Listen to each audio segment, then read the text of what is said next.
The Three Bears by Denslow. A long time ago, in a cottage on the edge of a great forest, there dwelt a little girl by the name of Goldenhair. She was an orphan and lived with her grandmother, who loved her dearly. The grandmother was very old, and so most of the housework was done by Goldenhair. But she was so young and strong she did not mind that a bit, for she had plenty of time to play and was merry the whole day long. Although little Goldenhair lived far from other children, she was never lonesome, for she had many friends and playmates in the wild creatures of the wood. The gentle, soft-eyed deer would feed from her hand, and the wild birds would come at her musical call, for she knew their language and loved them well.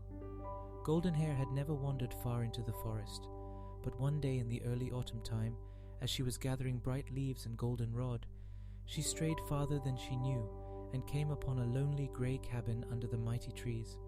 A slab of wood beside the half-open door told who lived within. It read, "Papa Bear, Mama Bear, and the Tiny Bear." "So this is where the jolly bears live," said Goldenhair as she knocked upon the door. "I want to meet them." No answer came to her knocking, so she pushed the door wide open and walked in. It was a most disorderly house, but a bright fire burned on the hearth, over which hung a big black kettle of bubbling soup, while on the table nearby were 3 yellow bowls of different sizes. A big bowl for Papa Bear, a medium-sized bowl for Mama Bear, and a little bowl for the Tiny Bear, said Goldenhair. "That soup smells good," she went on to say. "But my, what an untidy house. I'll put the place to rights while I am waiting for the bears to come home."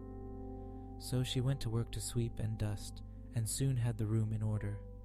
Then she went into the bedroom and made up the 3 beds, the big one for Papa Bear, the medium-sized one for Mama Bear, and the little one for the Tiny Bear.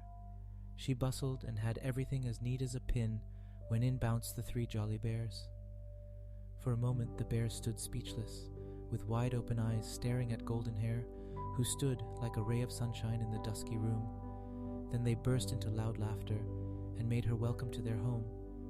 When they saw how nice and clean it was, they thanked her heartily and invited her to share their dinner, for the soup was now ready, and they were all hungry. Goldenhair spent the rest of the day with the 3 jolly bears playing Hi Spy and many new games which the bears taught her. When the afternoon sun was sinking in the west, the little girl said she must be getting home, for her grandma would be anxious about her. The 3 bears would not let her go alone, so they all set off together through the twilight woods, a merry company. Goldenhair rode upon the broad back of Papa Bear, while Mama Bear and Tiny walked gaily on either side. In this way, before night had fallen, they came clear of the wood and up to the home of Goldenhair. To be sure, the grandmother was much surprised to see this shaggy company with her little Goldenhair. But when she saw how jolly they all were and how handy they were in helping Goldenhair get the supper, she was delighted to have them stay and gave them welcome. Papa Bear split the wood, brought it in, and built the fire.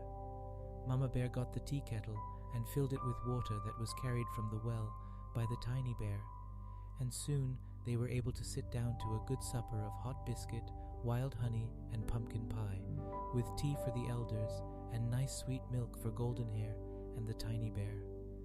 The grandmother liked the 3 bears so well, and the bears were so delighted with the comforts of home, that they all decided to live together for the general good. Papa Bear would do the chores and stand guard over the house at night.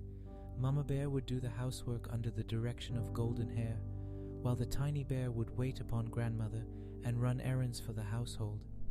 And so it came about that the 3 bears moved their 3 bowls and their 3 beds to the home of Goldenhair and her grandmother the very next day, and from all accounts they were happy ever after. At any rate, the fame of Goldenhair and the 3 bears spread far and wide through all the countryside, so that on holidays troops of children came to play with the 4 jolly friends. The good-natured bears were always anxious to please the children. They would get up games under the greenwood trees in the summer, and merry sports upon the icy lake or snowy hills in winter. They did their best to make life for all one glad round of joy. Just how long they lived thus, no one seems to know, for it was a long, long time ago, and nothing is left but a joyous memory of a happy golden time.